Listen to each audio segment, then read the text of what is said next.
Tonight, despite massive amounts of bad publicity, especially on the social webs, Disney is going ahead and putting out its new version of Snow White anyway. You should see how that studio is spinning events to make it sound like people might actually want to see this movie. And have you noticed movies seem to be longer? Notice I didn't say better. I said longer.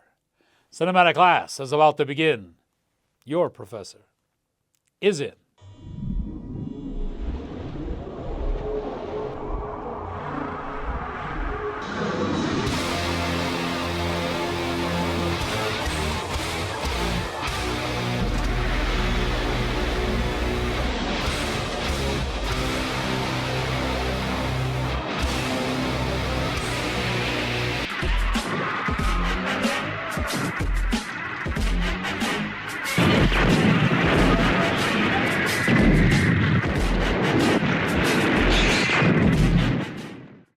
Greetings, salutations, and other sundry affair.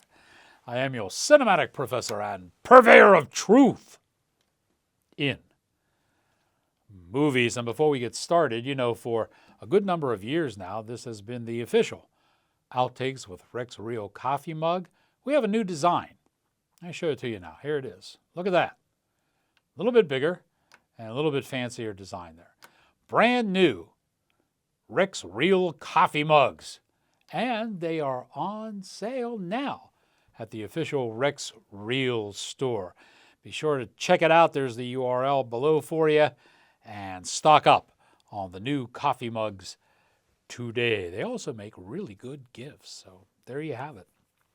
All right, let's get into the meat and potatoes of the show and pull out my specs here because we're going to have some names coming up. Transcribing H.P. Lovecraft into film is, it's close to insurmountable. And the reason is many of Lovecraft's stories are narratives without dialogue. Now, actor Jeffrey Combs and director Stuart Gordon have managed to make memorable films of Lovecraft's work. That started some years ago with Reanimator, and it had 2 sequels. Then they did From Beyond, and after that, 7 other Lovecraft tales. They all went over quite well. All of these films featured excessive gore, sexual double entendres, and stories dealing with other realms and dimensions, and generally really weird creatures, too. The latest Lovecraft tale to grace the silver screen is Unspeakable Beyond the Wall of Sleep. Now, the original short story, which was just Beyond the Wall of Sleep, dealt with light beings and an outer space battle that eventually resulted in the formulating of a brand new star. This version, written and directed by Chad Farren, steers so far off course that it takes a classic work from Lovecraft and it turns it into trash. Now, might be a really good time to turn back the veils of time and head back to the early Cretaceous period. Check in with the nation's first and only prehistoric film critic, Rex Real.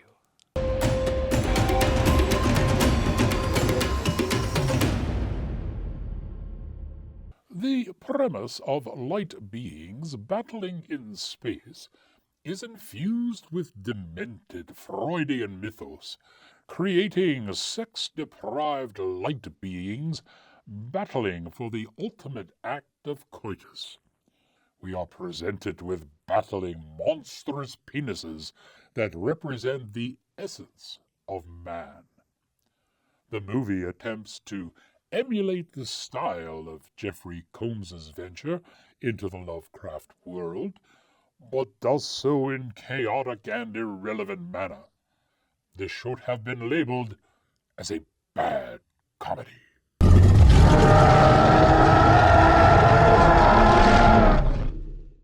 Beyond the Wall of Sleep did manage to snag a Best Supporting Actress award for Bei Ling, which is actually kind of comical since she is only in the last 4 minutes of the film, and she has a scene in basically which she's just faking an orgasm. And it also won Best Practical Creature Effects, as done by Joe Castro, though the creature is balloon-like and appears less than a minute of total film time. Cast for this movie is Edward Furlong, Robert Miano, Susan Priver, Bei Ling, Ginger Lynn Allen, Lou Temple, Steve Railsback, and Cyril O'Reilly. My advice, folk, skip this one and rewatch the Combs Lovecraft series. This is why I called you in. Is this split personality? It's more than mere personality, Doctor. Patient James Phillips. He proclaimed he had complete amnesia of the violent incident at Arkham State Prison. His eyes, they changed. A glowing, bright, alien blue. I see. This man was not a man. This man was pure evil. James Phillips came to this institute 25 years ago. 25 years. I believe a dark entity to be in his body. It promises to guide me, to show me the way. What is this entity, Joe? Something out of this world, Dr. London. He's the destroyer! Oh, help me! You've been touched by the hand of God. It's inside of you, isn't it? I am one with it.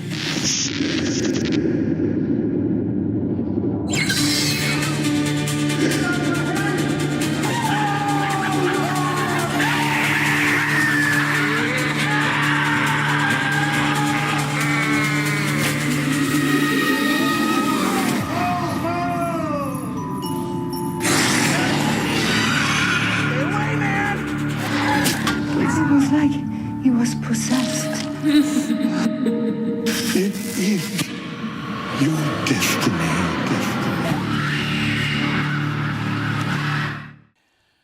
I hate to say I told you so, but check out tonight's edition of The Biz Buzz.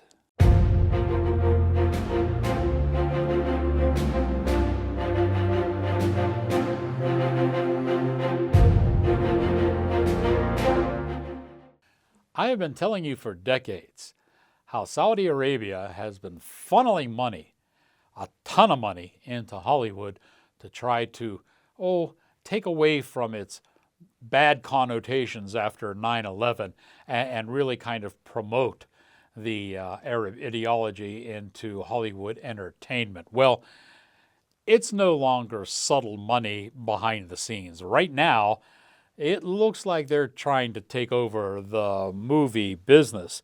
The Crowned Prince feels that he can capture Hollywood, inserting his minions with cash returns by making Saudi Arabia the next Hollywood. The Film Commission of the Kingdom of Saudi Arabia is running a massive ad campaign in all of the film trade magazines.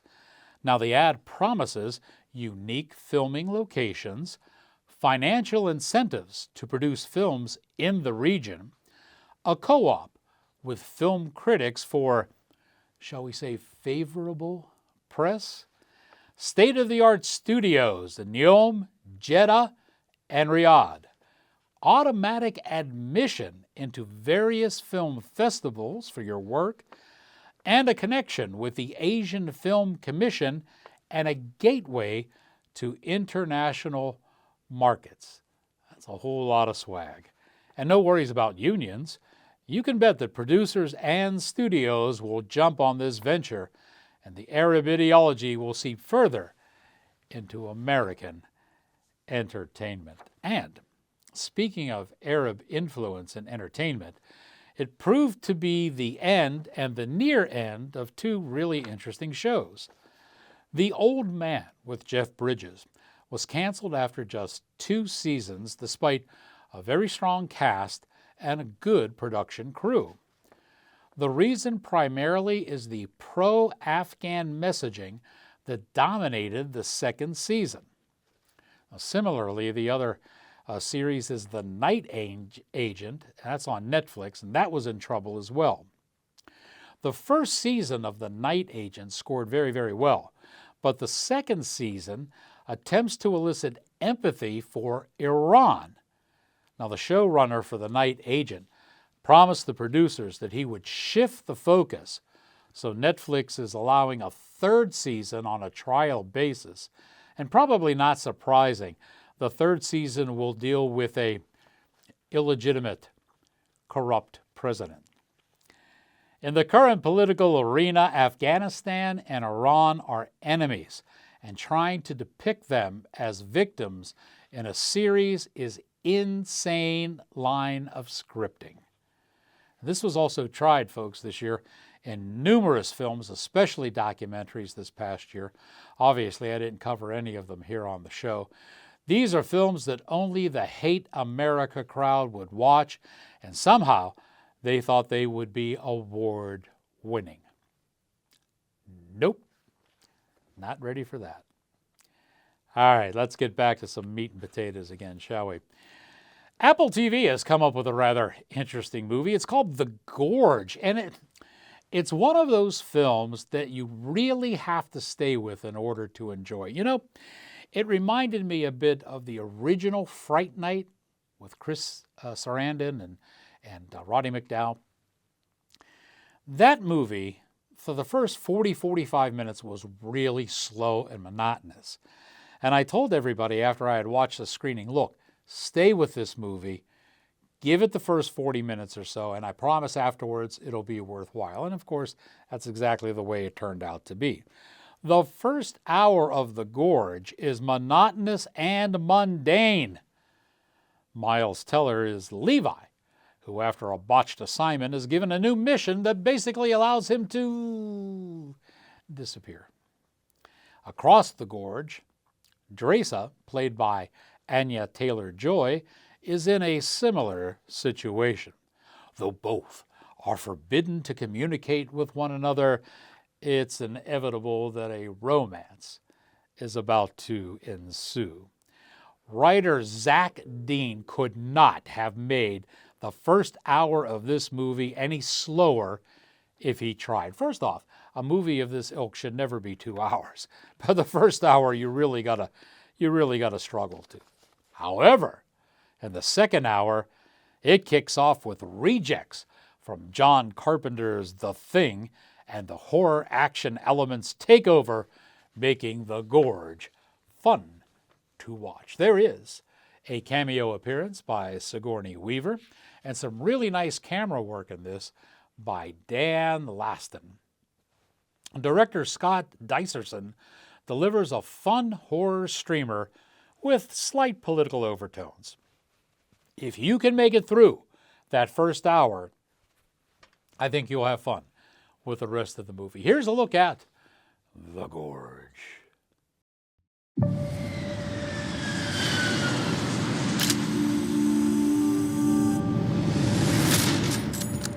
I have new orders that require me to go dark for at least a year, maybe more. A special assignment in an undisclosed location. As an elite sniper, are you presently under any private or military contract? No, there's not a lot of reasons for me right now. What if I gave you a reason? There she is. West Tower Observation Post. Your home for the next 365 days. There is no outside communication here. What's that on the other side? That is East Tower. Contact with the other side is strictly forbidden. So what's the mission? To keep people from going in the gorge? No. You need to stop what's in the gorge from coming out. What the hell is that? The gorge is the door to hell. And we're standing guard at the gate.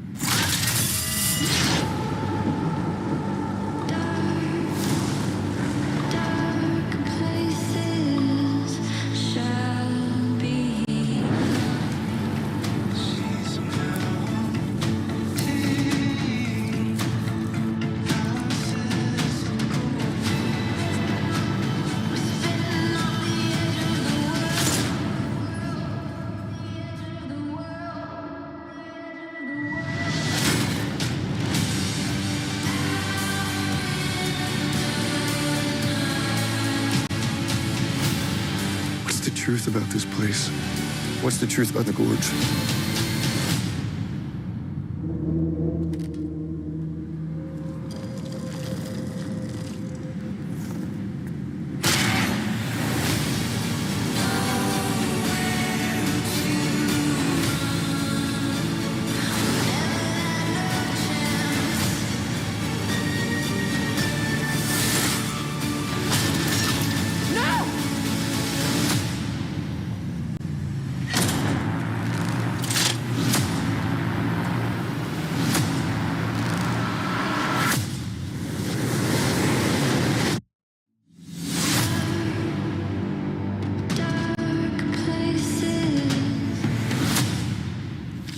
This place is evil.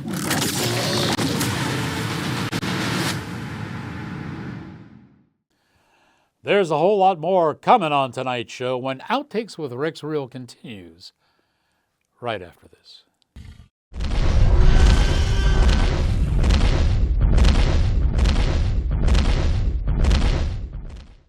Folk, for the last 6 years, House of Fairuza Barbershop and Cigar Lounge has been a sponsor of this show. And it's been a great place, the Cigar Lounge has, to relax, have some conversation, and good community. We did a couple of things together in tandem with the show down there, special nights, movie nights, or what have you. And we had an awful lot of fun and created an awful lot of great memories. However, there is a change in the wind. I alluded to this on the last show. And the barbershop section of the House of Fairuza will be expanding to better serve you. This expansion will allow Sam and his staff to offer more service, accommodate more clients, and create an even more enjoyable situation for everyone. Now, to make way for this expansion, the Cigar Lounge will be closing. I know that might be bad news, and a lot of thought went into this because there are a lot of people that take advantage of the lounge. But Sam and his crew want to assure you that they remain committed to providing you with the highest quality of service and an exceptional experience at the barbershop. I've seen some of the things he has planned, and they look absolutely great. Sam understands your continued support. He continues to support this show, and we hope you will continue. It is not going to be your typical barbershop experience. Trust me, you'll know it the minute you walk in that front door. So stop by, see how they're expanding, and see about all their new services. You'll be glad that you did. They're located at the corner of Drake Road and South Park Road.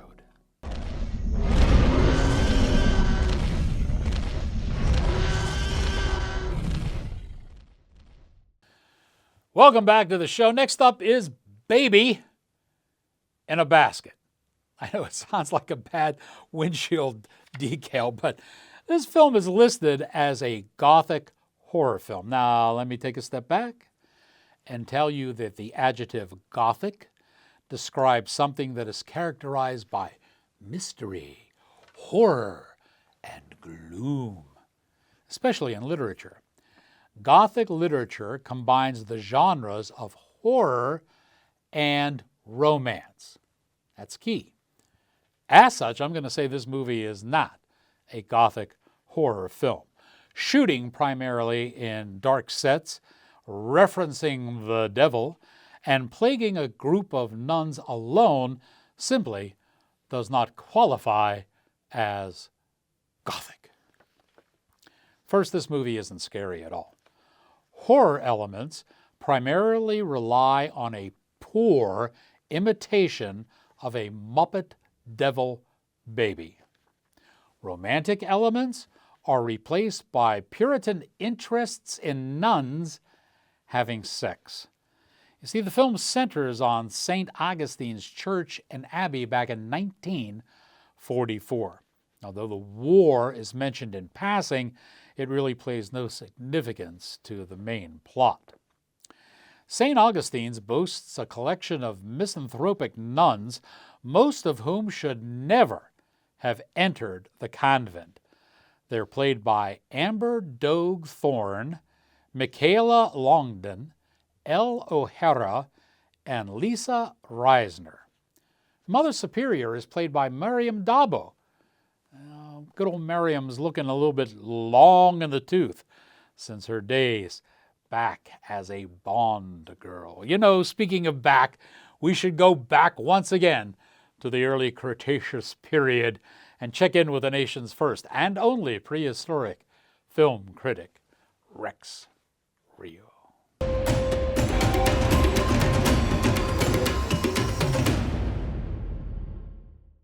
Baby in a Basket takes too long to develop.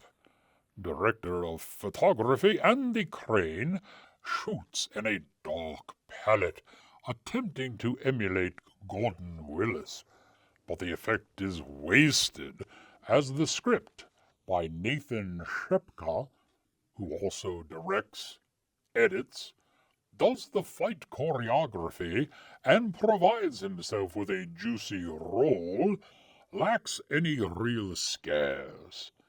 A final credits scene attempts to bring the plot full circle, but by then it is too little, too late.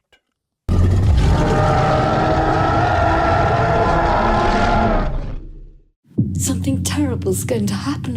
I don't wish to be here when it does. There's a darkness surrounding St. Augustine's, one that wishes to infest us. The wind is picking up. How long do you think it'll be until the storm passes? Can't say. Mother, What's going on? someone has left a baby on the doorstep. A boy. I'd say a few weeks old. What will you call him? Peter. No, he must not live! Don't you have to stop him? It's evil! God won't judge you! He spoke to you, didn't he? You heard the devil. I have to sleep. I have to rest my mind. What do you think about the baby? It's a baby. Don't you think there have been some strange occurrences since the baby arrived? What are you suggesting? God has punished me, just like he did before. You will hear it speak just as it spoke to me, and then you must do your duty.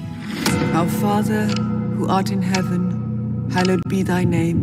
Thy kingdom come, thy will be done on earth as it is in heaven. Give us our daily bread, and forgive us our trespasses, as we forgive those who trespass against us.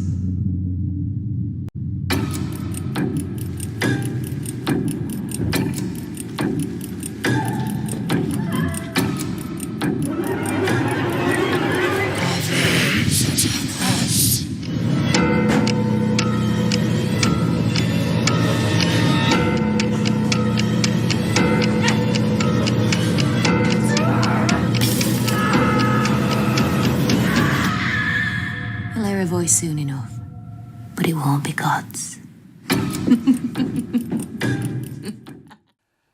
Sometimes the audience talks back as we open up this edition of the Mailbag.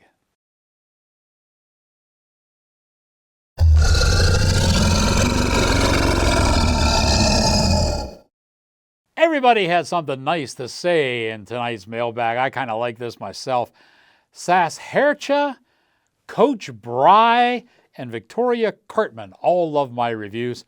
Saschercha loved the review for Nosferatu, thought it was absolutely great. Coach Bry liked the review for Die Alone, one of the best movies of the year so far. And Victoria Cartman had praise for my review of A Black Bag. And also I want to mention Iza Matyaba, who said, talking about the prosecutor, Donnie Yen's movies are always great. Don't know if I agree with that. The last one he made with the Avalanche, that was a little sketch. But he does make a lot of really good films. I like getting letters when people like what we're doing. It's a good thing. You know, speaking of good things, there are a lot of movies that I don't cover here on the show, and they are online exclusive. And those movies include Black Bag, Novocaine, The Invisible Raptor, one of the best of the year, Die Alone, A Legend, Harbin, and Silent Zone. Those are all exclusive to online. You want to check these out. They're on YouTube, they're on Facebook, they're on Rumble, they're on X, and they're on Truth Social. Any of those socials, you'll be able to, Outtakes with Rex Real. Look for it, and the reviews are there. You're going to love it. Speaking about things you're going to love, next episode is the one you've been waiting for. All the award shows are done, and we've pushed them off to the side. And next episode, I will give you the best films of 2024 and the worst films of 2024. I can tell you one thing. On those best list, nothing that was up for the Oscars. As always. And you'll find you'll like mine better. Now that you have learned what you have learned, here endeth your lesson.